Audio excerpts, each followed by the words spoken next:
ونعوذ بالله من شرور أنفسنا ومن سيئات أعمالنا من يهد الله فلا مضل له ومن يضلله فلا هادي له ونشهد أن لا إله إلا الله وحده لا شريك له ونشهد أن سيدنا ونبينا ومولانا محمدا عبده ورسوله صلى الله عليه وعلى آله وأصحابه وبارك وسلم تسليما كثيرا كثيرا. أما بعد فأعوذ بالله من الشيطان الرجيم. بسم الله الرحمن الرحيم. إن الدين عند الله الإسلام. وقال الله تبارك وتعالى ومن يبتغي غير الإسلام دينا فلن يقبل منه وهو في الآخرة من الخاسرين. وقال الله تبارك وتعالى هو الذي خلق لكم ما في الأرض جميعا. میرے بھائیوں اور دوستوں اور عزیزوں، دنیا کے اندر کی جتنی چیزیں بکھری ہوئی ہیں، کائنات کے اندر جتنی چیزیں پھیلی ہوئی ہیں، خدا پاک نے یہ سب انسان کے لیے بنائی.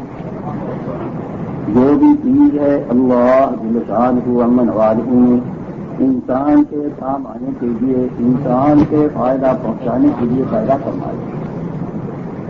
یہ چاند ہے، یہ سورج ہے، یہ زمین ہے، یہ آسمان ہے، یہ دریا ہیں، یہ رمال ہیں، یہ جبال ہیں، یہ حجار ہیں، یہ جتنے حیوانات ہیں، یہ جتنی جو ہے کائنات کے اندر کے معادن ہیں، سونے چاندی، یہ ساری کی ساری خدا پاک نے انسان کے لیے، اس بنی آدم کے لیے پیدا فرمایا.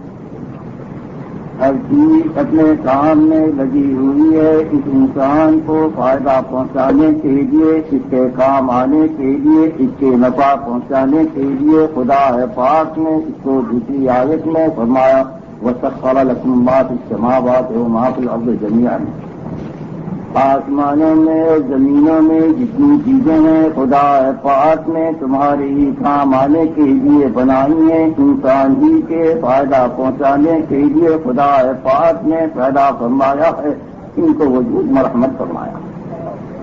ہر چیز انسان کے لیے پیدا کی گئی. انسان کو پیدا نہ کرنا ہوتا تو نہ زمین پیدا فرماتے، نہ آسمان پیدا فرماتے، نہ ان کے اندر کی جتنی چیزیں ان سب کو پیدا فرماتے. یہ انسان ہی کے لیے خدا پاک نے فرمایا ہے، اور انسان اگر ختم ہوگا تو یہ ساری چیزیں یہ ختم کر دی جائیں. جس کے کام کے لیے بنائی گئی ہیں جب وہ ختم ہوگا، جب یہ دنیا سے ختم ہو جائے گا تو یہ زمین اور آسمان یہ بھی چھوڑ دیا اور چھوڑ دیا جائے گا. یہ چاند سورج یہ سارے کے سارے لپیٹ دیے جانیں گے، ان سب کو ختم کر دیا. خدا پاک نے انسان کو بھی کسی غرض کے لیے، کسی مقصد کے لیے پیدا فرمایا ہے. یہ نہیں کہ ایسی چیز کہ جس کے لیے یہ ساری چیزیں بنائی گئی ہیں، اس کے بنانے کا، اس کے پیدا کرنے کا خدا پاک نے کوئی مقصد نہ بتلایا ہو، اس کی دنیا میں آنے کی کوئی غرض نہ بتلائی. یہ انسان جس کے لیے یہ ساری چیزیں بنائی گئی ہیں، اللہ جل شانہ عما نوازہ نے اس کو بھی ایک غرض کے لیے، ایک خاص مقصد کے لیے پیدا فرمایا ہے، اور تھوڑے سے وقت کے لیے اس دنیا کی زندگی میں اس کو بھیجا ہے کہ یہ اپنی غرض کو کتنا پورا کرتا ہے، اپنے مقصد میں کتنا استعمال ہوتا ہے. اور اس تھوڑے سے وقت کے بعد اس کو دنیا سے جانا ہے، سفر کرنا ہے، جہاں پر اس کو رہنا نہیں اور اپنی زندگی کا حساب چکانا ہے کہ خدا پاک نے جس غرض کے لیے اس کو پیدا فرمایا تھا اس غرض میں کتنا استعمال ہو کر آیا ہے، اپنے اس مقصد کو کتنا پورا کر کے آیا. کوئی آدمی ایسا نہیں کہ وہ اس کے لیے خدا پاک نے حدود اور ہمیشہ رہنا جہاں مقرر فرمایا ہو نبی پاک علیہ الصلوۃ والسلام ان تک سے فرما دیا وما جعلنا لبشر من قبلک الخلد، نبی سے پہلے بھی کسی کے لیے ہمیشہ یہاں رہنا خدا پاک نے طے نہیں۔ نبی پاک علیہ الصلوۃ والسلام جناب رسول اللہ صلی اللہ علیہ وسلم جو خلاصہ کائنات ہیں، جو حبیب رب العالمین ہیں، جو خدا کے سب سے زیادہ پیارے ہیں، ان کو بھی فرما دیا انک میت و انہم میتون۔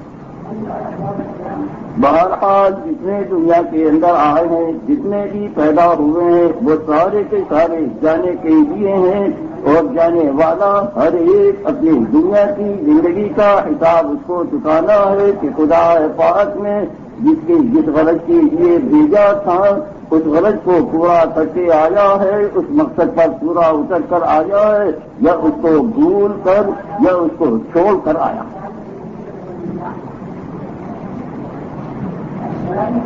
خدا پاک نے غرض بھی بتلائی، مقصد بھی بتلائی، اور وہ یہ کہ دنیا کے اندر یہ انسان خدا کا بندہ بن کر چلے، یہ اور کسی کا بندہ یہاں تک کہ اپنے نفس کا بندہ بنا۔ اس کی غرض کیا کہ دنیا کے اندر اس کے اندر عبدیت ہو، اس کے اندر بندگی ہو، اس کے اندر خدا پاک کے احکامات کی پابندی ہو، اپنی زندگی کے اندر اپنی جی چاہی پر چلنے کی بجائے خدا کے حکموں پر، خدا کے بتائے ہوئے طریقے پر، خدا پاک کے دیے ہوئے راستے پر یہ چل رہا ہوں، بس یہ ہے اس کی غلط۔ یہی خدا پاک نے ان آیات میں جو میں نے تلاوت کی ہے بیان فرمایا ان الدین عند اللہ الاسلام، کہ زندگی گزارنے کا، زندگی کی انسان کی غرض جو ہے وہ یہ ہے کہ اپنی زندگی میں اللہ کے حکموں پر چل رہا ہو، خدا کے حکموں کے سامنے گردن جھکا رہا ہو، اپنی زندگی گزارنے میں اس کی اپنی کوئی خواہش، اس کی اپنی کوئی نفسانیت، اس کی اپنی کوئی مانی نہ ہو، بلکہ زندگی گزارنے میں خدا پاک کے حکموں کی پابندی کر رہا ہو اور اس کے اوپر جم کر چل رہا ہو۔ خدا پاک نے طریقہ مرحمت فرمایا زندگی گزارنے کا، ایسا جامع طریقہ کہ جس کے اندر اس انسان کی اس دنیا کی زندگی کی ضرورتوں کے پورا کرنے کا طریقہ بھی بتلایا ہے، اور موت کے بعد کی زندگی جو انسان کی اصلی زندگی ہے، جہاں پر جا کر اس کو واپس نہیں آنا ہے، جہاں پر اس کو ہمیشہ رہنا ہے، وہاں کی ضرورت بھی پوری ہوتی ہے۔ خدا پاک ہی ایسے قادر ہیں، وہی ایسا طریقہ دے سکتے ہیں کہ جس کے اندر اس انسان کی دنیاوی ضرورتیں وہ بھی اچھی طریقے سے پوری ہو رہی ہوں، اور آخرت کی زندگی جو اصلی زندگی ہے وہاں پر بھی انسان کامیاب ہے۔ اسلام چند عملوں کا نام نہیں ہے، اسلام چند عبادتوں کا مجموعہ نہیں ہے، وہ ایک جامع زندگی ہے جو انسان کی زندگی کے ہر شعبے کو اپنے اندر سموئے۔ اس کے اندر سب سے پہلی چیز انسان کے لیے خدا پاک نے جو طریقے میں تجویز فرمائی ہے وہ ایمانیات ہے۔ ایمان ہے انسان کی زندگی کا اور اپنی زندگی کا وہ پہلا نقطہ ہے کہ اس کے بغیر اگر انسان ہے تو اس دنیا کے اندر بھی اس انسان کی کوئی حیثیت نہیں اور آخرت کے اندر بھی کوئی حیثیت نہیں۔ حدیث پاک میں آتا ہے پوری دنیا کا نیست و نابود ہو جانا، اس کا مٹ جانا ایک مومن کی جان جانے کی زیادہ خدا کی یہاں جو ہے بے حیثیت۔ پوری دنیا بے ایمانوں کی ایک طرف ہو اور ایک ایماندار جو ایک ایماندار کے بیجا جان جانے سے پوری دنیا کا دیش ہو جانا، اس کا مٹ جانا اللہ کے یہاں آتا ہے۔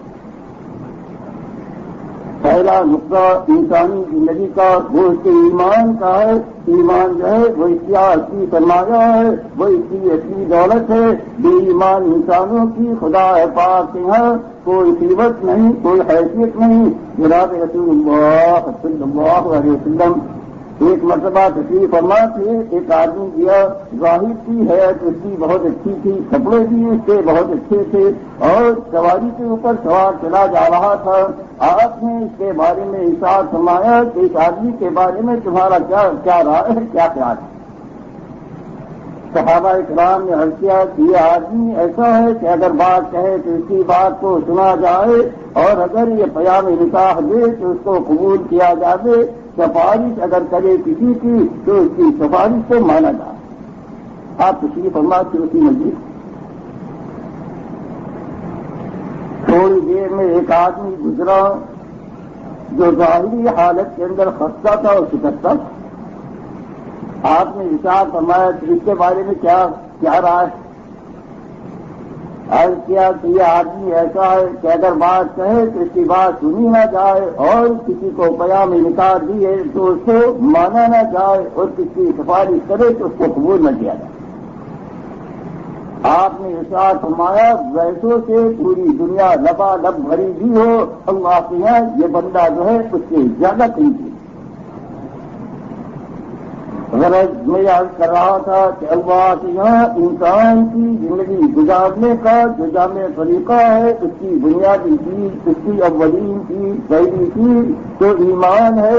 ایمان اگر ہے تو وہ آدمی ہے اور آدمی کہلائے جانے کا حق ہے اور اگر ایمان نہیں ہے تو پھر اس کو انسان میں شمار کرنا ہی مشکل ہے. اللہ کو چاہے واحد کی صورت جتنی چاہے چمکدار واحد کی ہے جتنی چاہے شاندار ہو اللہ کے یہاں اس کی کوئی قیمت نہیں. اور ایمانیات کی جتنی چیزیں متعلق ہیں سب سے پہلی چیز انسان کے لیے اس طریقے میں جو خدا پاک نے تجویز فرمایا ہے سب سے زیادہ اہمیت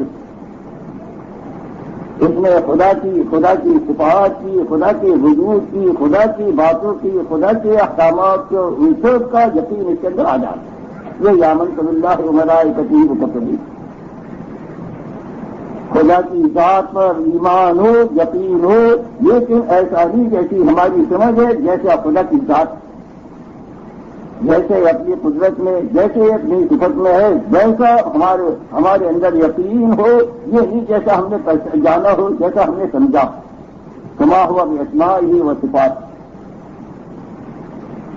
خدا کی قدرت کا اگر یقین ہو خدا کی ذات پر اگر ہمارا یقین ہو تو دنیا کی یہ کوئی چیز ایسے انسان کو متاثر نہیں کر سکتی ہے. وہ جو ہے کسی چیز سے اپنے جو ہے مرعوب اور خائف نہیں ہوتا. ظاہر کے حالات چاہے جتنے اس کے نامتعارف جتنے چاہے ناواقف جتنے چاہے ناصادق. حضرت علی رضی اللہ تعالی عنہ ایک مرتبہ تشریف فرما ایک دیوار کے نیچے وہ دیوار ایسی تھی کہ جیسے گرنے کو ہو رہی ہو. لوگوں نے کہا کہ آپ یہاں مت کھڑے ہوئیے یہاں مت بیٹھیے یہ جو ہے گرنے کو ہو رہی. آپ اطمینان سے بیٹھے رہے اور ایک قضیہ ایک فیصلہ کرنا تھا. اس فیصلے کو کر کے وہاں سے جب ہٹے تو وہ دیوار جو ہے گری. کیا انہیں اعتماد یقین تھا کہ خدا پاک نے جس وقت میں لکھ دی ہے جس طریقے سے لکھ دی ہے اس سے ایک بال برابر تغیر نہیں ہو. ایسی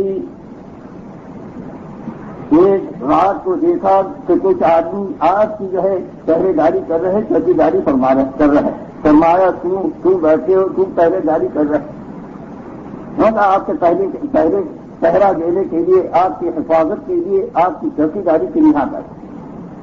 فرمایا آسمان والوں سے پہرا دے رہے ہو یا زمین والوں سے؟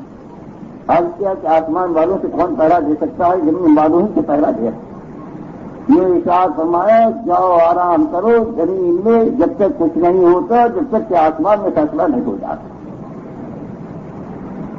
یہ نہیں کہ جو ہم کر رہے ہیں اسی پر ہو رہا ہے نہیں. جو خدا کے یہاں سے فیصلہ ہوتا ہے زمین کے اندر اسی کے مطابق ہوتا ہے.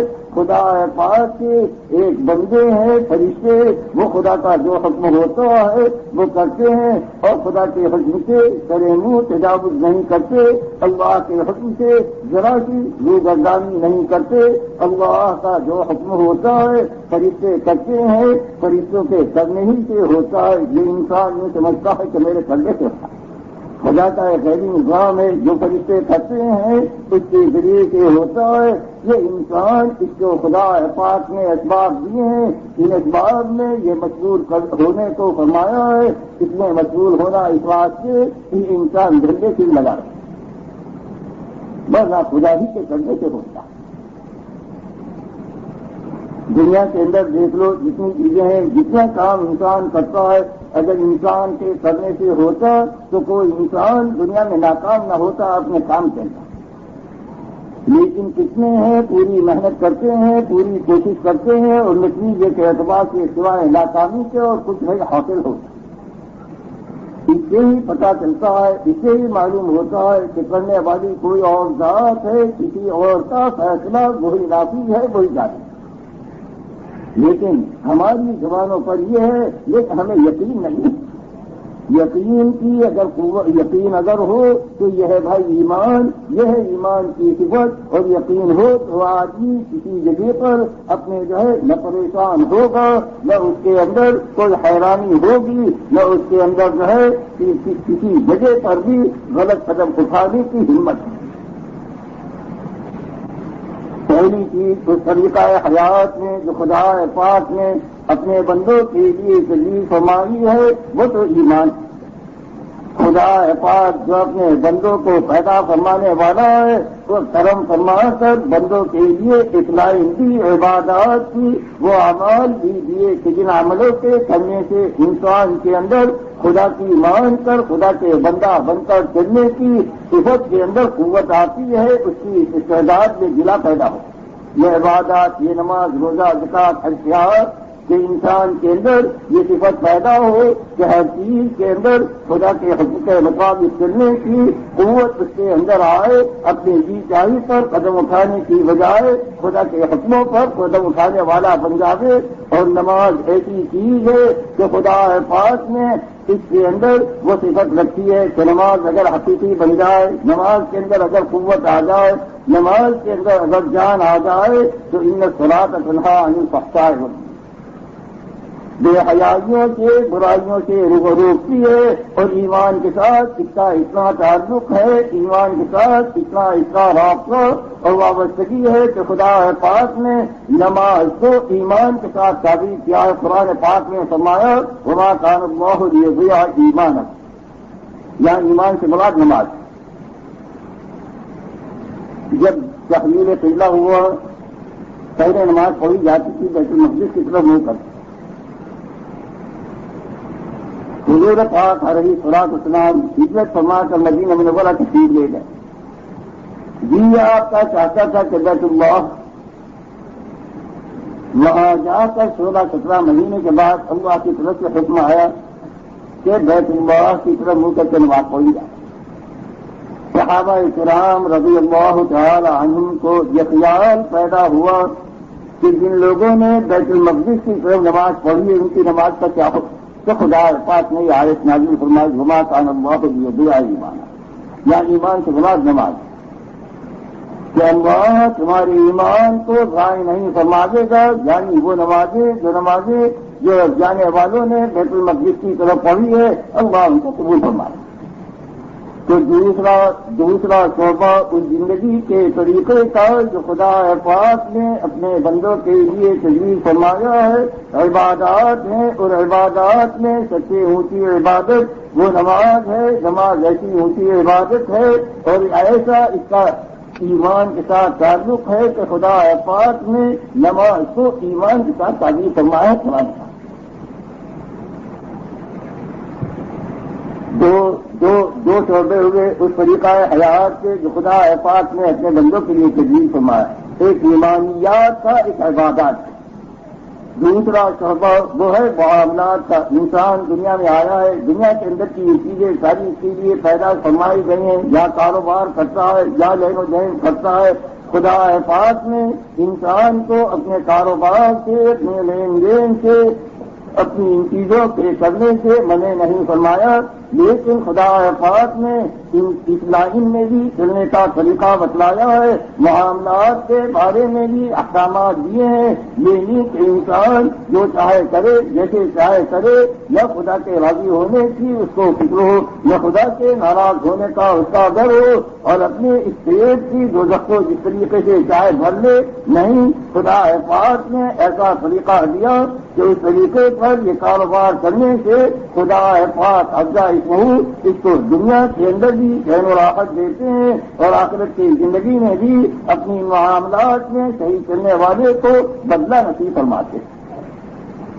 تاجر ہو، زارع ہو، مزدور ہو، کاشتکار ہو، ملازم ہو، موظف ہو، کوئی حاکم ہو یا محکوم ہو، خدا پاک نے ہر ایک کے لیے احکامات دیے ہیں، اس کا چلنے کا طریقہ بتلایا ہے۔ جب اپنی اسلامی میں بھی خدا کے حکموں کو پورا کرتا ہے، اس کے طریقوں پر چلتا ہے تو اللہ جل شانہ عما نوازہ اس سے راضی ہوتے ہیں اور اس کے چلنے پر اس کو نوازتے ہیں، بدلہ دیتے ہیں۔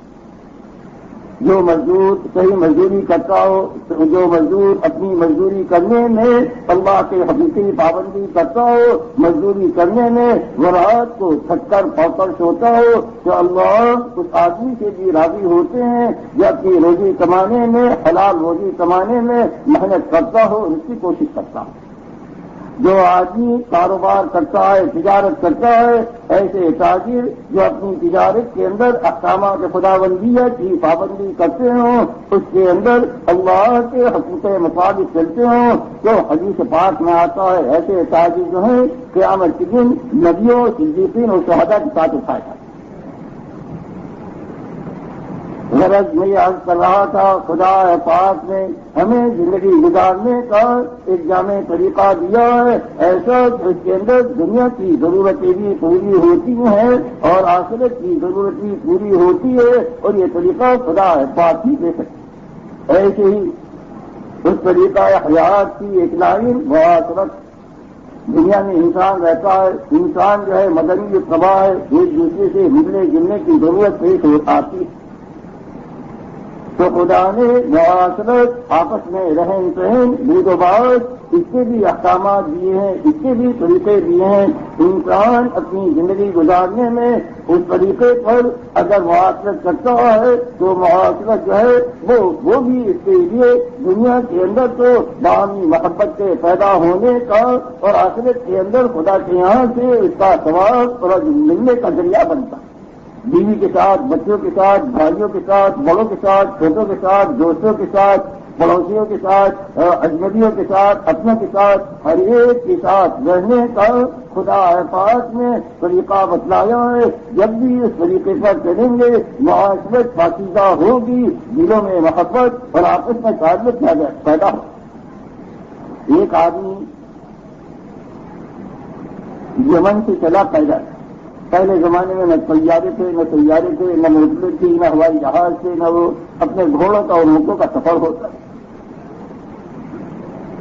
یمن سے مدینہ منورہ تک مہینہ بھر لگتا تھا جانے، ایسے نہیں کہ 2 گھنٹے میں پہنچ جائے۔ ایک آدمی دیا مدینہ منورہ پہنچا اور جا کر اس نے عرض کیا کہ میں آ رہا ہوں یمن سے، جہاں بھی میں نے قیام کیا تو ایسا معلوم ہوتا تھا جیسے اپنے گھر پھینک گیا۔ کیوں؟ وہ اس وقت میں معاشرت تھی وہ جو خدا پاک نے بتلائی تھی، وہ طریقہ تھا جو خدا پاک نے نبی کے ذریعے سے لایا۔ حضرت سلمان رضی اللہ تعالی عنہ نے ارشاد فرمایا ذاک طرفۃ الایمان، یہ ایمان کا تحفہ ہے۔ ایمانی زندگی ہوتی ہے تو یہ سارے شعبے اور یہ ساری لائنیں یہ ساری کی ساری صحیح ہوتی ہیں، اور ہر لائن جب صحیح ہوگی خدائی طریقے پر ہوگی، ہر لائن کے اندر خدا کی تائید ہوگی، خدا کی مدد ہوگی، خدا کی طرف سے برکت ہوگی، اور اس کے اثرات عوام کے اندر پوری حرکت کے اندر پوری انسانیت کو اللہ جل شانہ امن والوں جس نے اپنی ضعیف مخلوق کو، انسان کو پیدا فرمایا، اس نے اس کے زندگی گزارنے کا ایک مبارک طریقہ بھی مرحمت فرمایا ہے۔ اس مبارک طریقہ زندگی کے گزارنے میں دنیا کی زندگی وہ بھی رشتے جنت بنتی ہے، اور آخرت کے اندر حقیقی جنت اس کو ملے گی، اور حقیقی جنت کے علاوہ اللہ اس سے راضی ہے۔ میں اس بات سے بنایا تھا انسان کو، اس آدمی کو، اس اولاد آدم کو، کہ دنیا کے سارے بخیروں میں یہ اپنے آپ کو لے کر چلے، خدا کا بندہ بن کر، خدا کے حکموں کا پابند ہو کر، ان چیزوں میں الجھ کر خدا کو نہ بھولتا۔ جو خدا پاک کو بھولتا ہے وہ خدا کو نہیں بھولتا، وہ اپنے آپ کو بھولتا۔ لیکن اللہ فانساہ من پھر ایسے آدمی کو اپنے نفع اور نقصان کی تمیز نہیں رہتی، اسے یہ احساس نہیں رہتا کہ کون سی چیز اس کے لیے نافع ہے، سود مند ہے، کارگر ہے، اور کون سی چیز اس کے لیے مضر ہے، نقصان دہ ہے، اسے جو ہے تکلیف پہنچانے والی۔ ظاہر کی چیزوں میں اس کی نگاہیں الجھ کر رہ جاتی ہیں، وہ حقیقی نفع و نقصان سے غافل ہو جاتا ہے، اور یہ خدا پاک نے اپنے آپ کے بھولنے والے کا یہ راستہ بتلایا ہے۔ نسوا اللہ فانساہم، انہوں نے خدا کو بلا دیا، خدا نے انہیں اپنے آپ کو بلا دیا۔ میرے عزیزو، ہمارے اسلاف، ہمارے پہلے وہ بھی دنیا کے اندر زندگی گزار کر گئے، انہوں نے اپنی زندگی گزارنے کا طریقہ وہ اختیار فرمایا جو خدا پاک نے ان کے لیے تجویز فرمایا تھا۔ دنیا کی زندگی کے اندر بھی وہ چین کے عافیت کے ساتھ، سکون کے ساتھ رہے ہیں، اور آخرت میں بھی ان کے درجات خدا ہی جانے کس سے بلند ہیں۔ ہم بھی اسی دنیا کے اندر زندگی گزار رہے ہیں، لیکن ہم اپنی زندگی گزارنے میں خدا اس طریقے کو پسے پش ڈالے ہوئے، اس کو بھولے ہوئے، دنیا کی چیزیں زیادہ سے زیادہ ہمیں حاصل ہیں، لیکن دلوں کو سکون اور روح کو راحت حاصل نہیں۔ آج اضطراب ہے، عمومی بے چینی ہے، انسان جو ہے آج پریشانیوں میں گھرا ہوا اور مصیبتوں میں پھنسا ہوا ہے، کیونکہ ان سب کا حقیقی علاج وہ خدا کی عبدیت، خدا کی بندگی، خدا کو یہ مان کر چلنا تھا، جسے آج ہم بھول گئے۔ علاج اس کا، تدارک اس کا اس کے سوا نہیں کہ ہم اپنی صحیح راہ پر آمیں، جو خدا پاک نے ہمارے لیے تجویز فرمائی ہے، جو ہمارے لیے زندگی کی غرض بتلائی ہے، جو ہماری زندگی کا مقصد بنایا ہے، جب تک اس پر انسان نہیں آوے گا، جب تک اس کی پریشانیوں کا کوئی حل نہیں ہوگا اور اس کا کوئی علاج نہیں ہوگا، بلکہ اور پریشانیوں کے اندر یہ زیادہ سے زیادہ جیتا چلا جائے گا، ہنستا چلا جائے گا۔ دنیا کی زندگی میں اور آخرت کی زندگی میں خدا جانے کیا ہے۔ وہ زندگی آئے کیسے؟ وہ زندگی آئے نبی پاک علیہ الصلوۃ والسلام، اللہ ان کو ان کی شایان نثار رضائے خیر برحمت فرمائے، ہمیں وہ زندگی بتلا کر گئے اور وہ طریقہ بتلا کر گئے کہ جس طریقے پر کوشش کرنے سے وہ طریقہ حیات، وہ زندگی کا دستور انسانوں کے اندر زندہ ہوتا ہے، جس سے انسانیت بھی چمکتی ہے، آدمیت بھی دمکتی ہے، جس سے دنیا کی زندگی وہ بھی سدھرتی ہے، جس سے آخرت کی زندگی وہ بھی چمکتی ہے۔ اور وہ یہ کہ بھائی جس چیز کی محنت کی جاتی ہے اللہ اسے وجود دیتے ہیں۔ دنیا کے اندر دیکھ، کارخانوں کی، دکانوں کی، زمینوں کی، پیٹرول کی جس کی محنت کی جاتی ہے اللہ اس کو جو ہے وجود برحمت فرمانا۔ وجود دینے والی خدا ہی کی ذات، یہ خدا کا دستور ہے کہ آدمی جون سا راستہ اختیار کرتا ہے وہی راستہ اس کے لیے کھول دے گی۔ کلن نمد ہؤلاء وہؤلاء منافع ہے، جون سے راستے کی محنت کرتا ہے، جون سے راستے کو چلتا ہے خدا پاک وہی اس کے لیے کھول لیتے۔ ایسے ہی اس ایمانی زندگی کے آنے کے لیے بھی محنت کرنے کی ضرورت ہے۔ اس کی اگر محنت کی جائے گی تو خدا پاک ایمانی زندگی کی ہوائیں چلائیں گے، ایمانی زندگی کی ہوا چلے گی تو پوری انسانیت کی بلائیں دفع ہوں گی، پوری آدمیت کی مصیبت سے نکلے۔ اور وہ محنت کیا ہے؟ وہی ہے جو جناب رسول اللہ صلی اللہ علیہ وسلم نے کہا۔ آپ جب مبعوث ہوئے، آپ کو جب نبی بنایا گیا ہے، دنیا جو تھی اس کی حالت اتنی گئی گزری تھی، خدا فراموشی اور آخرت فراموشی اتنی عام تھی کہ خدا کا نام لینے والے خال خال، بس دنیا ہی سامنے کی، اسی کے اندر پھنسے ہوئے تھے اور اسی کے اندر لگے ہوئے تھے، اور ہر برائی اس کو وہ دنیا کے اندر پھیلی ہوئی تھی، کوئی برائی ایسی نہیں تھی کہ جو انسانوں کے اندر پائی نہ جاتی۔ قتل و غارت بڑی، اسراف خوری، بدکاری اور ساری جتنی بیماریاں اور جتنی برائیاں کی ساری کی ساری موجود ہیں۔ نبی پاک علیہ الصلوۃ والسلام تشریف لائے اور تشریف لا کر انہوں نے فرمایا یا ایھا الناس قولوا لا الہ الا اللہ تفلحوا، لا الہ الا اللہ کہہ لو تم کامیاب فلاح یاب ہو جاؤ۔ لا الہ الا اللہ کیا یہ کلمہ ہے لیکن اپنے اندر ایک پوری زندگی لیے ہوئے کہ بچنے کی چیزوں سے بچنا اور کرنے کی چیزوں کو کرنا، تو اس سب کی بنیاد کیا کہ خدا کی خدائی کا یقین ہو، اللہ کو سب کچھ کرتا دھرتا خدا پاک ہی کو معبود برحق سمجھتا ہو، بس پھر انسان کی زندگی جو ہے وہ صحیح پر آ جاتی ہے۔ چاہے کھانا ہو، چاہے کمانا ہو، چاہے رہنا ہو، چاہے سہنا ہو، چاہے بیوی بچے کے ساتھ کا معاملہ ہو، چاہے معاملات اور کاروبار کی لائن ہو، چاہے دودھ و باز کی رہنے سہنے کی ہو، جب خدا کی ذات پر یقین آ جاتا ہے، خدا کی افضلیت کا اطلاق اور یقین ہو جاتا ہے، پھر انسان ہر لائن کے اندر خدا کا بندہ بن کر چلتا ہے۔ بس وہ فرمایا کہ اس کی کوشش کرو، اس کی محنت قولوا لا الہ الا اللہ۔ نادر تقاریر، شعراء کی آواز میں منتخب کلام کے دو منفرد سلسلے، نداء الاسلام کیسٹ سیریز اور کاروان سخن کیسٹ سیریز، ترتیب و پیشکش عبد المتین منیری، دار المعارف، امین الدین روڈ، منیر آباد، بھٹکل، کے پن کوڈ نمبر 581320، انڈیا۔ ای میل کا پتہ muniri@hotmail.com۔ حضرات، حضرت جی مولانا انعام الحسن کاندھلوی رحمۃ اللہ علیہ کا مورخہ 27 ستمبر 1981 مرکز تبلیغ گسیس دبئی میں ارشاد کیا ہوا بیان بھٹکلیز.com میں 2 حصوں میں پیش کیا جا رہا ہے۔ سماعت فرمائیے بیان کا دوسرا حصہ۔ اور لا الہ الا اللہ کا کہنا کیا کہ جب تک پوری زندگی اس کے مطابق نہ ہو، ہمارے اس قول کے اندر کمزوری ہے، ہماری لا الہ الا اللہ کے یقین کے اندر غور، حلال کو حلال نہ سمجھا جا رہا ہو، حرام کو حرام نہ سمجھا جا رہا ہو، اگر یہ نہیں ہے تو ہمارے لا الہ الا اللہ کے اندر کمزوری۔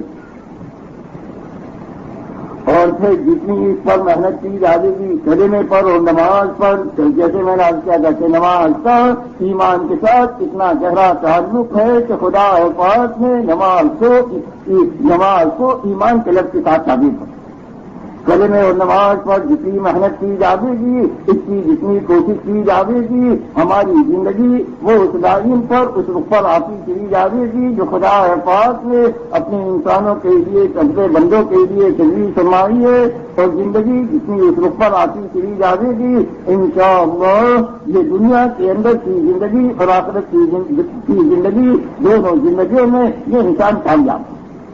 اور اگر نہیں تو بھائی پھر تباہی کو کوئی روک نہیں سکتا۔ وہ راستہ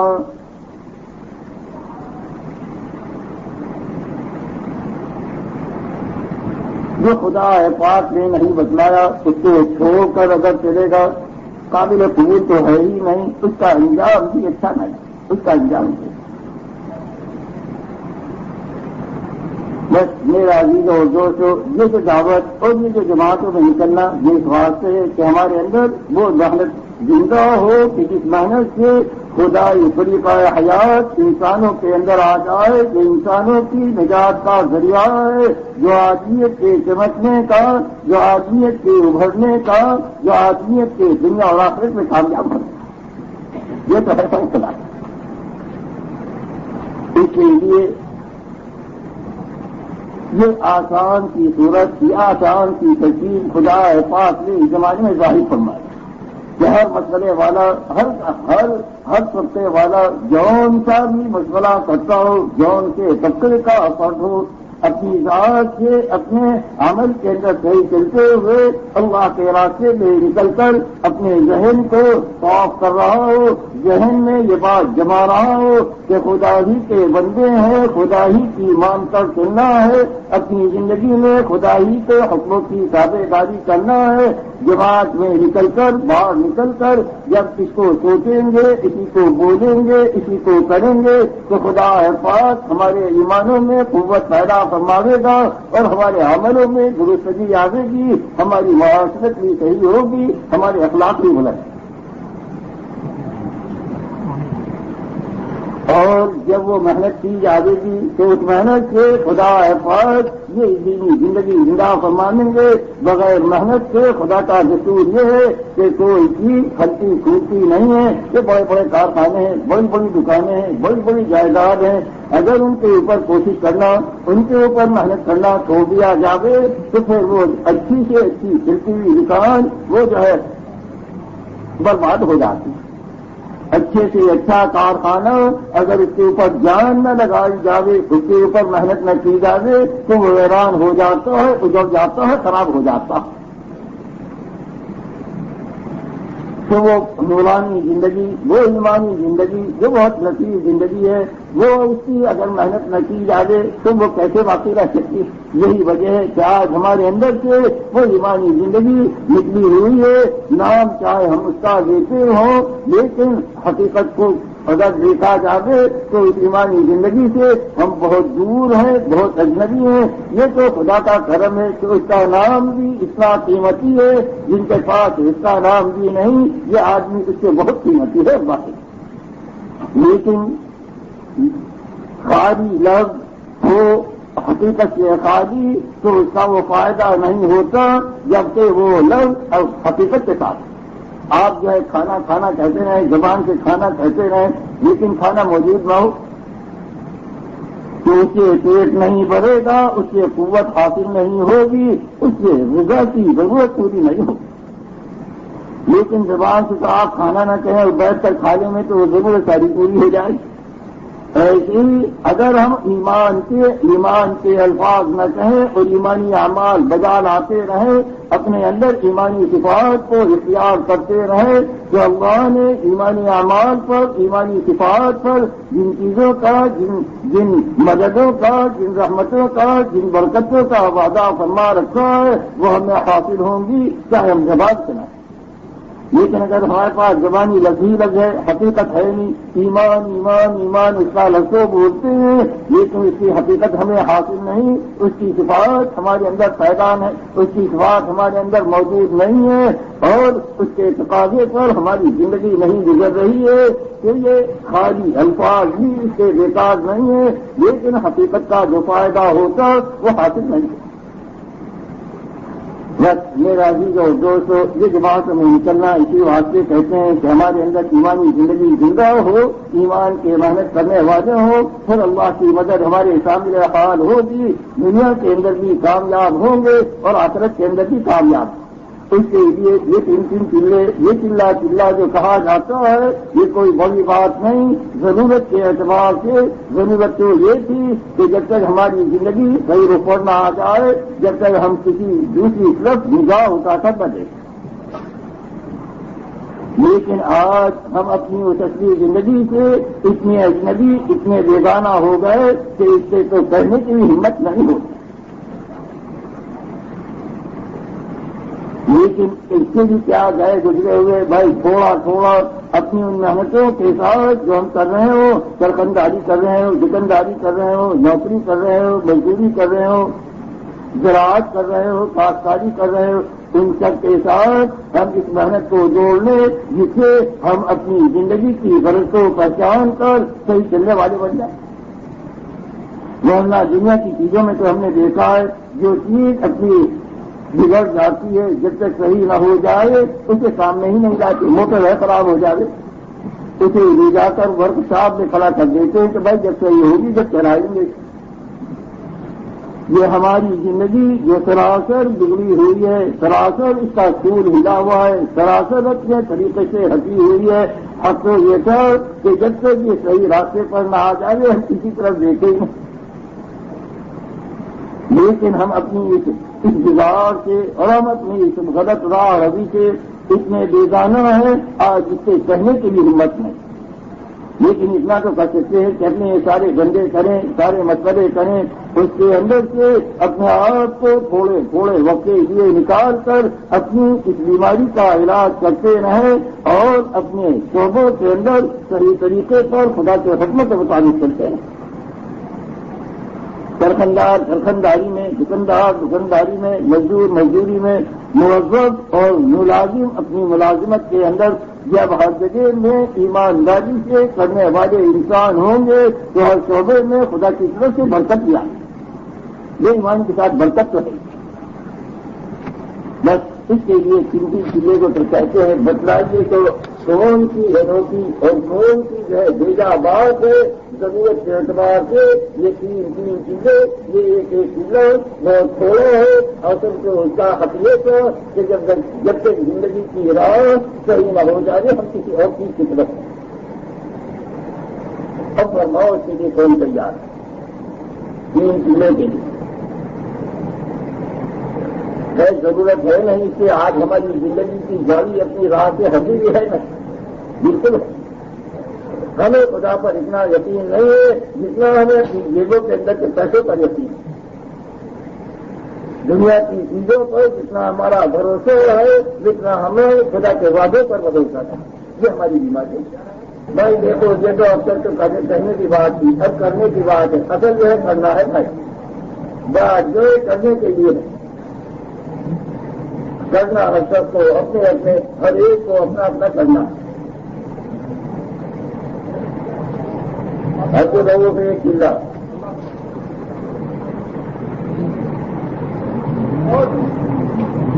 بناؤ بھائی اللہ کے بندو، دیکھو دنیا کی زندگی بہت تھوڑی ہے، کسی کو معلوم نہیں کسی زندگی ہے، کسی کو کچھ معلوم نہیں۔ اگلی زندگی میں کام آنے والی وہی زندگی ہے جو اللہ نے بتلائی، اللہ نے بتلائی نہیں، نہ تجارتیں چھوڑنی ہے، کبھی بھی بچے چھوڑنے ہیں، نہ اپنے جو ہے کاروبار چھوڑنے نہیں، انہیں جوڑنا ہے اللہ کے حکم کے ساتھ، خدا کے حکم کا پابند ہو کر چلنے کو سیکھنا۔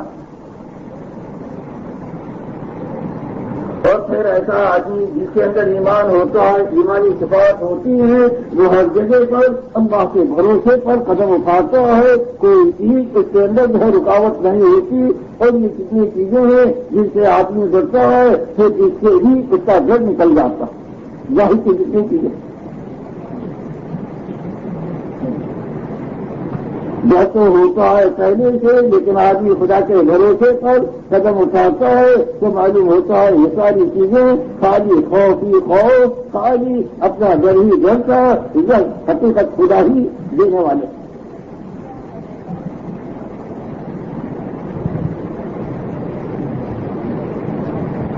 واقعات ہیں میں نے چھوڑ دیا وقت کی تنگی کی جو ہے لائن کے اندر، وہی ہماری سب کی ضرورت ہے۔ ہم سب کا خدا کا سچا بندہ بننا، ہم سب کا اپنی زندگی کے لائن میں بندہ بن کر چلنا، ہمیں اپنی زندگی میں خدا کے حکم کا پورا کرنے والا ہونا، بھائی اس سے ہم سب کو ضرورت۔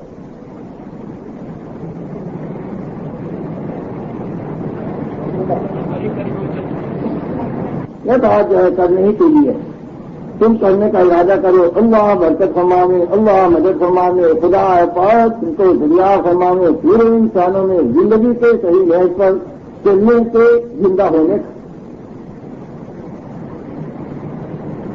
اور فرماؤ بھائی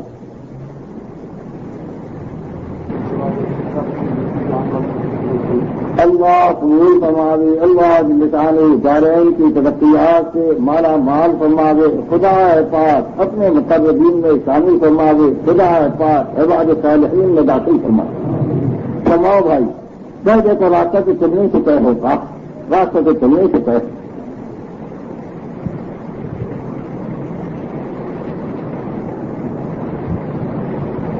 زندگی کی گاڑی ایسی ہے کہ بہت تیزی سے گاڑی چلی جا رہی ہے، معلوم نہیں کہ اس کی موت کب آ جائے، کسی کو پتا ہے موت آنی ہے، موت سے کسی کو چھٹکارا نہیں، موت سے کسی کو رشتے داری نہیں، وہاں پر اس کی یہ محنت دین کی ایمان کی یہی استحکام آگے بھی، اور ظاہر کی جتنی چیزیں ہیں یہ ساری آنکھ بند ہونے تک اور سانس چلنے تک اس کی اپنے بظاہر کام دیکھ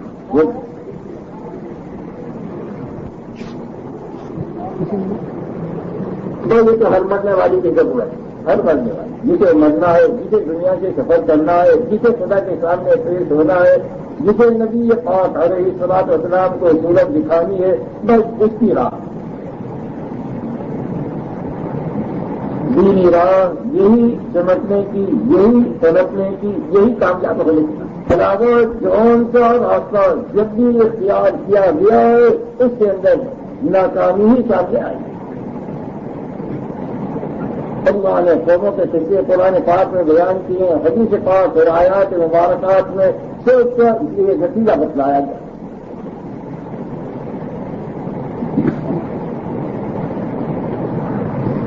اور خدا پاک نے اپنے ماننے والوں کے واقعات بیان کر کے اس کو بھی بتلایا۔ حضرت یوسف علیہ الصلوۃ والسلام کا قصہ کیا ہے کہ اپنی زندگی میں انہوں نے قدم نہیں اٹھایا تھا، اللہ جل شانہ نے کیسی ان کی تعریف فرمائی ہے، کیسا ان کے ساتھ معاملہ فرمایا حضرت یوسف علیہ الصلوۃ والسلام۔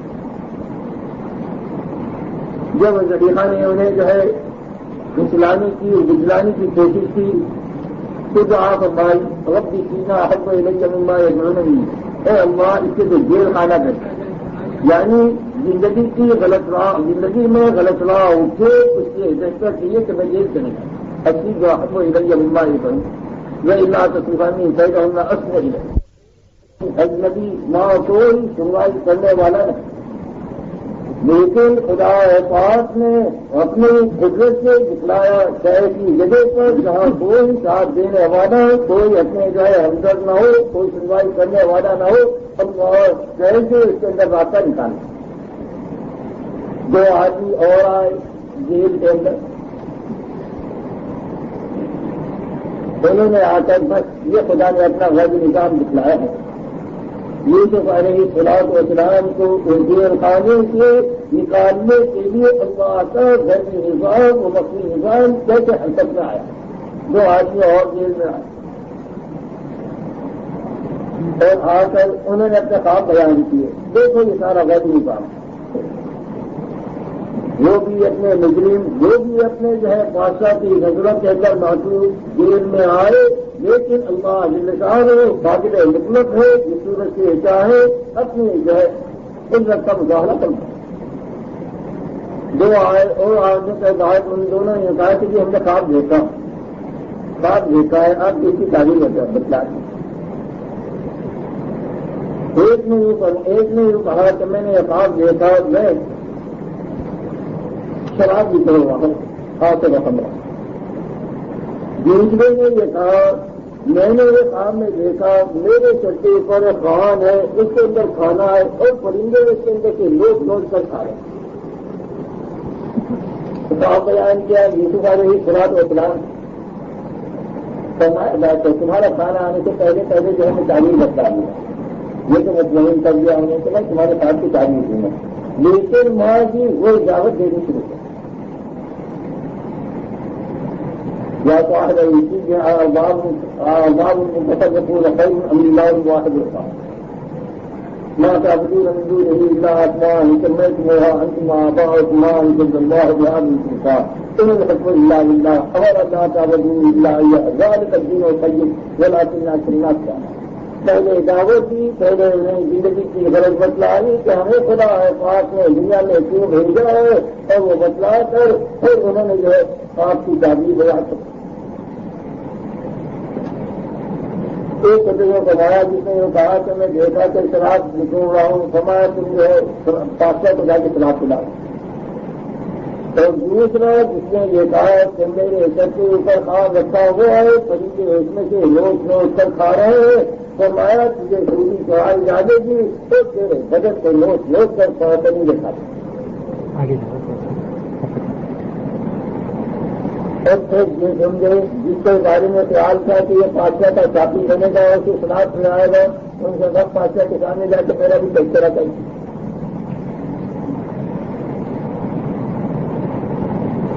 یہ بھی خدا کا انتظام کیا کہ اس وقت میں انہیں یہ سارے مسئلات اقدام ہے اس آدمی سے ٹوٹا، اللہ کی طرف سے متوجہ ٹوٹ کر آ گیا۔ اور بات کیا یہ دونوں آدمی اس نظام کے اندر اس حکومت کے اندر قید میں آئے. ایک بادشاہ کا ساتھی تھا، ایک عباس تھا. دونوں کے بارے میں یہ حکومت تھی کہ انہوں نے جو ہے ملا دیا. جب وہ ساتھی جو تھا وہ بری ہوا اور وہ جو ہے زندگی نکل جانا تھا، اسے زندگی میں دی گئی وہ اپنی جگہ پر آ گیا. ایک مدت گزر گئی اس کے والے کو یوسف علیہ السلام کا دیا بھی نہیں آیا. آپ نے کیا کہ جو دن کی طرف میں مجبور ہو گیا. لیکن اللہ گلچار ہوئے اللہ نواز ان کا ذہنی نظام جو ہے ان چیزوں کے ساتھ تازہ کرنا. بادشاہ نے خود دیکھ لیا تھا اور آپ دیکھا ایسا کہ جتنے تعبیر دینے والے تھے وہاں جتنے وہ سارے کے سارے حیران اور تمام سمجھ نہیں آیا یہ خواب کے آگے سے اور بہت آنا کام سے آنا. بادشاہ نے خواب دیکھا کہ 7 گائے ہیں بہت موٹی تعبیر اور 7 گائے ہیں بہت جلدی پتلی ضعیف لاغر ضعیف کمزور. یہ جو کمزور اور ضعیف گائے ہیں جو موٹی دادی 36 گائےوں کو کھا رہی ہیں.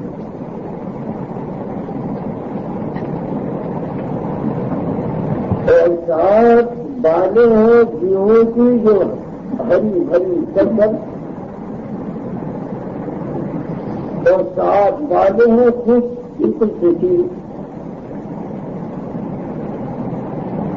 جس نے معذرین کے بادشاہ کو ان سب کو بلا کر بتایا بھائی یہ بات دیکھا ہے بتلاؤ اس کی تعبیر بتلاؤ. سب نے کہہ دیا ہوا تو احلام ہوا نقل میں تعبیر احلام ہی جا رہی ہے. یہ جو ہے تقسیم ہے یہ کچھ نہیں سیاست سے حالات. پھر اس آدمی کو جو جیل سے چھوٹ کر آیا تھا اسے یاد آیا کہ ہو جیل میں ایک ساتھی کا اس سے ہم نے خواب بیان کیا تھا وہ بتلاؤ گا اس کی تعبیر. بادشاہ سے عرض کیا کہ آپ مجھے بھیجیے تو اس کی تعبیر لے کر آؤ.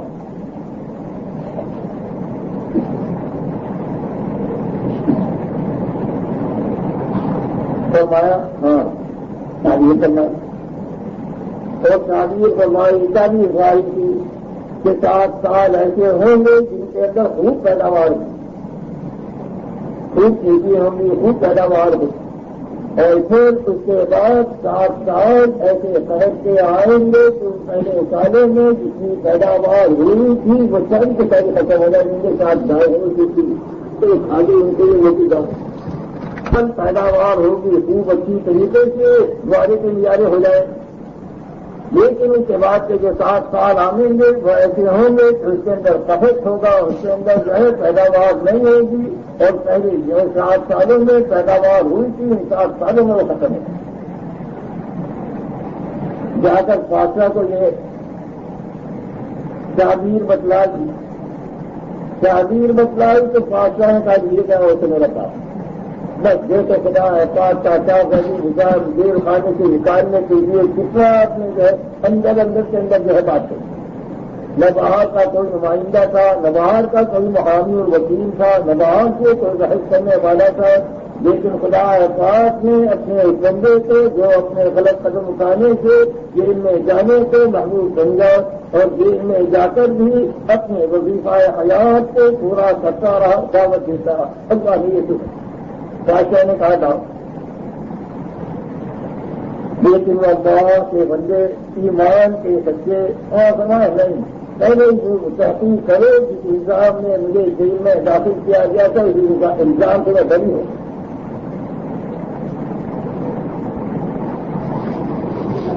تحقیق کیا تو معلوم ہوا وہ جنہوں نے الزام لگایا تھا انہوں نے برات بیان کی. جب برات ہوئی یعنی جیل کے اندر مجرمانہ نہیں تھے مظلومانہ جو جرم لگا کر انہیں بھیجا گیا تھا وہ جرم ان کا نہیں تھا غلط تہمت. اور خدا پاک جیل سے نکال کر لائے ہیں تو پھر اس کے اوپر بیٹھے اپنے کپڑے آئے. آنے کے بعد بادشاہ نے بلایا اور پھر رانی یعنی کہ میں ایسا کما عمر رسی لمبا رسی یہ نہیں کہ اپنی پاس بازی اور پاس دامنی کے اوپر گھبرا رہے ہیں، اس کے اوپر جو ہے وہ نخرے کر رہے ہیں. ان کو نفس تمہاری ایسا ہی اپنے نفس میں بری نہیں بغیر خدا کی رحمت سے بری. اس براعت کے اوپر جو ہے اپنے انہیں گھمنڈ نہیں کیا. بادشاہ نے کہا میں اپنے لیے خالص کرتا ہوں، اور بات کی جو ماشاء اللہ بات کرنے میں بادشاہ جو ہے اپنے لوٹ ہو گیا. ہماری اجازی اعلیٰ خزان نظام کی حقیقی بنائی، ان خزانوں کے اوپر مجھے مقرر کر کرو. آگے سارا پوچھا مجھے یاد کرنا یہ ہے کہ آدمی جب صحیح راستے پر ہوتا ہے کسی حال میں غلط قدم نہیں اٹھاتا اور اپنے فرض منصبی کو اور مقصد حیات کو سامنے رکھتا ہے. اللہ لسان اس کی غیب سے تعریف فرماتے ہیں اور ایسے راستے اس کے لیے نکالتے ہیں کہ جس کی طرف وہ گمان بھی نہیں لاتا. اور آدمی جو اپنے راستے سے ہٹتا ہے، اپنے مقصد حیات کو بھولتا ہے، خدا کے حکموں سے غافل ہوتا ہے، تو پھر پریشانی ایسی آتی ہے ناگہانی کہ اس کی طرف دھیان بھی نہیں جاتا، اس کا گمان بھی نہیں راستہ بھٹکتا. کہ ہم اپنی زندگی کو خدا کے حکموں کے مطابق گزارنے والے، اپنی زندگی میں خدا کو راضی کرنے کی فکر کرنے والے، اپنی زندگی میں دین کی محنت کرنے والے، اپنے جان و مال کو خدا کے دین پر قربان کرنے والے بنے. اللہ نشان ہوں وہ زندگی زندہ بنوانے. السلام علیکم ورحمۃ اللہ وبرکاتہ. خدا کی قدرت کی تعریف ہوتی ہے. ہجرت نبوی کے کچھ عرصے بعد کا ذکر ہے کہ رحمت عالم صلی اللہ علیہ وسلم ایک ناخدا جان نثار نے اپنا گھر بسانا چاہا، لیکن ان کی حالت یہ تھی کہ شادی کے مطلب استطاعت نہ تھی. زمین، مکان، مال، کوئی شے بھی تو ان کے پاس نہ تھی، اور پھر ظاہری حسن بھی سے محروم تھے. سیاہ رنگ، موٹے موٹے ہونٹ، لاغر جسم، سب سے بڑھ کر یہ کہ ایک غریب عیالدار شخص تھے. ان کا حبشی نژاد باپ مکہ کے خاندان بنو حمزہ کا غلام تھا، اور غلام باپ کی طرح بیٹے نے بھی ہجرت سے پہلے سال ہا سال مشرکین قریش کی غلامی میں گزارے تھے. مہاجرین اور انصار کی اس دور پار کا رشتہ بھی نہ تھا، یعنی انصار اور مہاجرین سے کوئی رشتہ داری بھی نہیں تھی. اگر ان میں کوئی خوبی تھی تو وہ صرف یہ تھی کہ شمع رسالت کے پروانوں میں شامل تھے. سفر ہو یا حضر، ہمیشہ خیر البشر صلی اللہ علیہ وسلم کی خدمت میں رہتے تھے. ان کو توقع نہیں تھی کہ ان جیسے مفلس غریب الوطن حبشی زادہ کو شرفائے عرب میں سے کوئی اپنی لڑکی کا رشتہ دینے پر آمادہ ہوگا.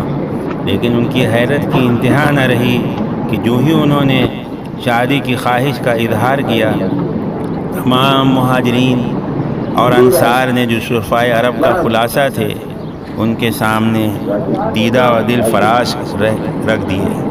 ہر ایک نے بصد خلوص آگے بڑھ کر کہا، آپ کو اپنا داماد بنانے سے بڑھ کر ہمارے لیے کون سی عزت ہو سکتی ہے. یہاں تک کہ ان صاحب رسول کو رشتے کا انتخاب مشکل ہو گیا، اور اتنے لوگ اپنی بیٹیوں کو دینے کے لیے تیار ہو گئے کہ ان کو انتخاب کرنا مشکل ہو گیا. یہ حبشی نژاد صاحب رسول صلی اللہ علیہ وسلم جن سے رشتہ قرابت قائم کرنے میں مہاجرین انصار کے اکابر بھی فخر محسوس کرتے تھے، سیدنا بلال بن رباح حبشی رضی اللہ عنہ تھے. اہل سیر نے لکھا ہے کہ رباح جو حضرت بلال کے والد تھے اصل کے اعتبار سے حبشی تھے. وہ اپنی اہلیہ حمامہ کے ہمراہ مستقل مکہ قیام کے لیے آئے تھے، اور خاندان بنو جمعہ کی غلامی اختیار کر لی. اس غلامی کی حالت میں بعثت نبوی سے تقریباً 28 برس پہلے رباح اور حمامہ کے کو بیٹا پیدا ہوا اور بلال نام رکھا گیا. حضرت بلال رضی اللہ عنہ نے ہوش کی آنکھیں کھولی تو چاروں طرف کفر و شرک کی ضلالت تھی۔ ان کا آقا امیہ بن خلف سخت مشرک تھا، اس کی غلامی میں انہوں نے زندگی کے 28 برس گزار دیے۔ اسی اثنا میں ان کے کانوں میں دعوت توحید کی صدا پہنچی۔ یہ بعثت کا بالکل ابتدائی زمانہ تھا، جب اللہ کے نبی صلی اللہ علیہ وسلم کا ساتھ دینے والا کوئی نہیں تھا، اور سرکار دو عالم صلی اللہ علیہ وسلم نے بڑی رازداری کے ساتھ تبلیغ حق کا آغاز فرمایا تھا۔ حضرت بلال رضی اللہ عنہ طبعاً نہایت نفیس اور پاک باز تھے۔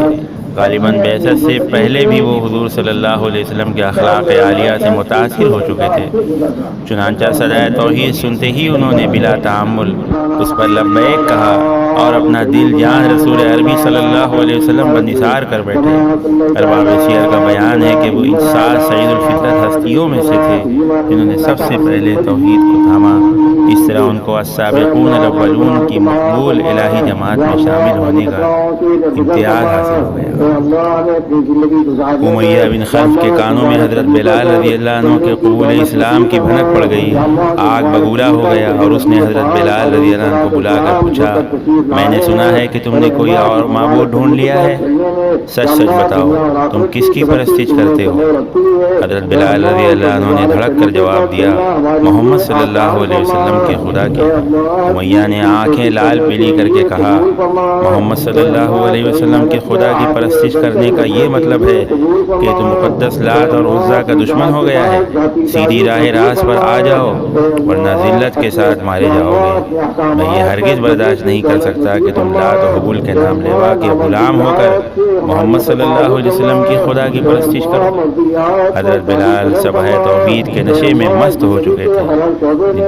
نتائج اور عواقب سے بے پرواہ ہو کر جواب دیا، میرے جسم پر تمہارا زور چل سکتا ہے لیکن میں اپنا دل اپنی جان محمد صلی اللہ علیہ وسلم کے خدا کے پاس رہن رکھ چکا ہوں۔ اب ذات توحید کی عبادت ہی میری زندگی کا منتہا مقصود ہے۔ تمہارے خود ساختہ معبودوں کو پوجنا میرے بس کی بات نہیں ہے۔ امیہ بن خلف غیب و غضب سے دیوانہ ہو گیا اور بے کس غلام کو کہ منہ آئے اس نے کڑک کر کہا، اچھا تو پھر اپنی بے دینی کا مزہ چکھ لو، دیکھوں گا کہ محمد صلی اللہ علیہ وسلم اور محمد صلی اللہ علیہ وسلم کے خدا تمہیں کیسے چھڑاتی۔ یہ کہہ کر اس ظالم نے حضرت بلال رضی اللہ عنہ پر ظلم کا ایک نہ ٹوٹنے والا سلسلہ شروع کر دیا۔ مکہ کی زمین گرمی کے سبب مشہور ہے، یہ دھوپ میں تانبے کی طرح گرم ہو جاتی ہے۔ امیہ دوپہر کے وقت حضرت بلال رضی اللہ عنہ کو گھر سے نکال کر لے جاتا اور حرہ کی جلتی ہوئی بالوں پر